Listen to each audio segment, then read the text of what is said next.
ರಾಜ್ಯ ಕಾಂಗ್ರೆಸ್ನಲ್ಲಿ ಸ್ವಲ್ಪ ದಿನ ತಣ್ಣಗಾಗಿದ್ದ ಈ ನಾಯಕತ್ವ ಕದನ ಈಗ ಮತ್ತೆ ಮುನ್ನೆಲೆಗೆ ಬಂದಿದೆ. ನಿನ್ನೆ ಸಿಎಂ ಪುತ್ರ ಯತೀಂದ್ರ ಸಿದ್ದರಾಮಯ್ಯ ಕೊಟ್ಟ ಒಂದು ಹೇಳಿಕೆಯಿಂದಾಗಿ ಸಿದ್ದರಾಮಯ್ಯ ಉತ್ತರಾಧಿಕಾರಿ ಸತೀಶ್ ಜಾರಕಿಹೊಳಿನ ಆ ಮಾತನ್ನು ನಿನ್ನೆ ಅವರು ಆಡಿದರು. 2028ರ ದಾಳವನ್ನು ಉರುಳಿಸಿದ್ದಾರೆ ಸಚಿವ ಸತೀಶ್ ಜಾರಕಿಹೊಳಿ.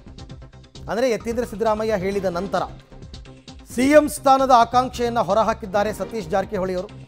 ಯತೀಂದ್ರ ಹೇಳಿಕೆಯ ಬೆನ್ನಲ್ಲೇ ಸತೀಶ್ ಜಾರಕಿಹೊಳಿ ಅವರ ಸಂಚಲನ, ಅಂದರೆ ಅವರ ಹೇಳಿಕೆಯ ಸಂಚಲನ. 2028ಕ್ಕೆ ನಾವು ಕ್ಲೈಮ್ ಮಾಡ್ತೀವಿ ಮುಖ್ಯಮಂತ್ರಿ ಪೋಸ್ಟ್ಗೆ ಅನ್ನುವ ಮುಖಾಂತರ ನಾನು ಕೂಡ ಸಿ ಎಂ ರೇಸ್ನಲ್ಲಿ ಇದ್ದೀನಿ, ಈಗಲ್ಲ 2028ಕ್ಕೆ. ಯತೀಂದ್ರ ಅವರು ಕೂಡ ಅದಕ್ಕೆ ಸ್ಪಷ್ಟನೆ ಕೊಡಬೇಕಾದ್ರೆ ಹಾಗೆ ಹೇಳಿದರು, ನಾನು ಈಗ ಮಾತಾಡಿದ್ದಲ್ಲ 2028ಕ್ಕೆ ಅಂತ. ಇದರ ಜೊತೆಗೆ ಅಹಿಂದ ನಾಯಕತ್ವದ ಅಸ್ತ್ರವನ್ನು ಕೂಡ ಬಿಟ್ಟಿದ್ದಾರೆ ಸತೀಶ್ ಜಾರಕಿಹೊಳಿ ಅವರು. ಅಹಿಂದ ನಾಯಕತ್ವ ಇಲ್ಲದೇ ಪಕ್ಷ ಸಂಘಟನೆ ಆಗಲ್ಲ ಅಂತ ಅವ್ರು ಹೇಳೋದು. 2028ರಲ್ಲಿ ಸಿ ಎಂ ಸ್ಥಾನದ ಕ್ಲೈಮ್ ಮಾಡ್ತೀವಿ, ಯಾರು ನಾಯಕ ಅಂತ ಪಕ್ಷ ಮತ್ತು ಶಾಸಕರು ನಿರ್ಧಾರ ಮಾಡಬೇಕು, ಎಲ್ಲರನ್ನೂ ಜೊತೆಗೆ ಒಯ್ಯುವ ಪ್ರಯತ್ನವನ್ನು ಮಾಡ್ತಾ ಇದ್ದೀವಿ. ಅಹಿಂದ ನಾಯಕತ್ವ ಇದ್ದೇ ಇದೆ, ಅದಿಲ್ಲದೇ ಸಂಘಟನೆ ಮಾಡೋದಕ್ಕಾಗೋದಿಲ್ಲ, ಎಲ್ಲವನ್ನ ಕಾದು ನೋಡೋಣ ಅಂತ ಸತೀಶ್ ಜಾರಕಿಹೊಳಿ ಅವರು ಹೇಳಿ ಕೊನೆಗೊಂದು ಲೈನು ಏನಂತ, ತೀರ್ಮಾನ ತಗೋಬೇಕಾಗಿರೋದು ಹೈಕಮಾಂಡ್, ನಾವು ಕಾಯ್ತೀವಿ ಅಲ್ಲಿ ತನಕ ಅಂತ ಹೇಳಿದ್ದಾರೆ. ಅದು ಪಕ್ಷ ನಿರ್ಧಾರ ಮಾಡಬೇಕು. ನಾವು ಯಾರು ಅವರ ತಮ್ಮ ವೈಯಕ್ತಿಕ ಅಭಿಪ್ರಾಯವನ್ನು ಹೇಳಿದ್ದಾರೆ, ಆದರೆ ಅಂತಿಮವಾಗಿ ಪಕ್ಷ ಶಾಸಕರು ತೀರ್ಮಾನ ಮಾಡಬೇಕು. ಅದನ್ನು ಭಾಳ ದಿನಗಳಿದೆ, ಕಾದು ನೋಡೋಣ. ಈ ಸದ್ಯಕ್ಕೆ ಹೇಳೋಕ್ಕಾಗಲ್ಲ, ಪಕ್ಷ ತೀರ್ಮಾನ ಮಾಡಬೇಕು ಯಾರು ನಾಯಕರಂತ. ಅಲ್ಲ, ಅದು ಮಾಡೋಂಥ ಪ್ರಯತ್ನ ಮಾಡ್ತಾ ಇದ್ದೀವಿ, ಎಲ್ಲರನ್ನೂ ಜೊತೆಗೂಡಿ ಒಯ್ಯುವಂಥ ಪ್ರಯತ್ನ ಮಾಡ್ತೀವಿ. ಅಂತಿಮವಾಗಿ ಪಕ್ಷ ಮುಖ್ಯ. ಹಿಂದನಾಗ್ತಾ ಇದ್ದೇ ಇದೆ, ಅದರ ಪ್ರಶ್ನೆ ಅಲ್ಲ. ಮುಂಚೆಂದಿದೆ, ಇವತ್ತಿರ್ತದೆ, ನಾಳೆ ಕೂಡ ಅದು ಇದ್ದೇ ಇರ್ತೈತೆ. ಅದಿಲ್ಲದೆ ರಾಜಕಾರಣ ಮಾಡ್ಲಿಕ್ಕೆ ಆಗೋಲ್ಲ. ಆದರೆ ಈಗೆಲ್ಲನೂ ಇವತ್ತೇ ಜೋಡಿಸ್ಲಿಕ್ಕೆ ಆಗೋಲ್ಲ, ಕಾಯ್ಬೇಕಷ್ಟೇ. ನಾವು ಹೇಳಿರಲ್ಲ 28ರ ಕ್ಲೇಮ್ ಅಂತ ಹೇಳಿರಲ್ಲ, ಮತ್ತೆ ಈಗ ಅಲ್ಲ ಅದು ಹೇಳಿದಿಲ್ಲ, ಕ್ಲೇಮ್ ಮಾಡ್ತೀವಿ ಅಂತ ಹೇಳಿದೀವಿ. ಅದು ಅಂತಿಮವಾಗಿ ಪಕ್ಷ ತೀರ್ಮಾನ ಮಾಡಬೇಕು. ನೋಡೋಣ. ಇಲ್ಲಿ ಎಲ್ಲಾನು ಇವತ್ತು ಕಾಗ್ದೆಯಲ್ಲಿ ನಿರ್ಣಯ ಮಾಡ್ಲಿಕ್ಕೆ ಆಗೋಲ್ಲ.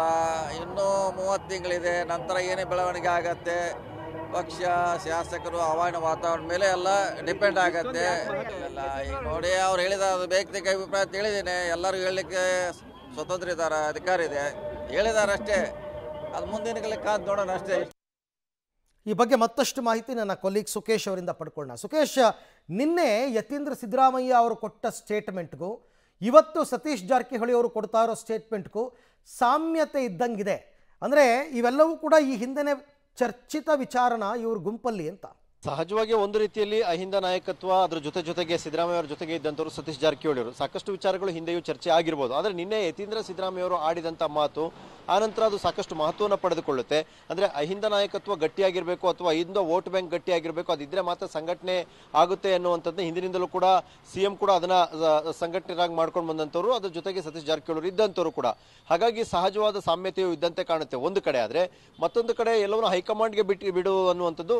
ಜೊತೆಗೆ ಹಿಂದೆಯೂ ಕೂಡ 2028ಕ್ಕೆ ನಾನು ಕೂಡ ಆಕಾಂಕ್ಷಿ ಅನ್ನುವಂಥದ್ದನ್ನ ಸತೀಶ್ ಜಾರಕಿಹೊಳಿ ಅವರು ಹಿಂದೆ ಹೇಳಿದ್ರು.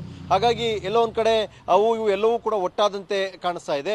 ಎಲ್ಲವನ್ನು ಒಟ್ಟಾಗಿಸಿ ಈಗ ಯತೀಂದ್ರ ಅವರು ಮಾತಾಡಿರೋದ್ರಿಂದ ಸಹಜವಾಗಿ ಒಂದು ದಾಳವನ್ನು ಉರುಳಿಸುವ ಪ್ರಯತ್ನದ ಭಾಗವಾಗಿ ಮಾತಾಡದಂತೆ ಕೂಡ ಕಾಣಿಸ್ತಾ ಇದೆ. ಒಟ್ಟಾರೆಯಾಗಿ ಒಂದು ತಂಡವಾಗಿ, ಅಂದರೆ ಸಿದ್ದರಾಮಯ್ಯ ಆಪ್ತ ವಲಯವಾಗಿ ಈ ಒಂದು ವಿಚಾರವನ್ನು ಮುನ್ನೆಲೆಗೆ ಸ್ವತಃ ಅವರ ಪುತ್ರರೇ ತಂದಿರೋದ್ರಿಂದ ಇದ್ದ ಅವಕಾಶವನ್ನ ಮಾತಿನ ಮೂಲಕ ಬಳಸಿಕೊಳ್ಳುವಂಥದ್ದಕ್ಕೇನು ಸಾಧ್ಯತೆ ಇದೆ, ಬಹುಶಃ ಆ ಒಂದು ಪ್ರಯತ್ನವೂ ಕೂಡ ಮಾಡದಂತೆ ಕಾಣಿಸ್ತಾ ಇದೆ. ರೈಟ್, ಹಾಗೆ ಸಂಪರ್ಕದಲ್ಲಿರಿ ಸುಕೇಶ್, ಮತ್ತೆ ನಿಮ್ಮ ಜೊತೆ ನಾನು ಮಾತನಾಡ್ತೀನಿ. ರಾಜಕೀಯದಲ್ಲಿ ಯಾವುದೂ ಅನಿರೀಕ್ಷಿತ ಹೇಳಿಕೆಗಳಾಗಿರಲ್ಲ, ಪ್ರತಿಯೊಂದು ಮಾತಿಗೂ ಏನಾದರೂ ಒಂದು ಹಿನ್ನೆಲೆ ಇದ್ದೇ ಇರುತ್ತೆ.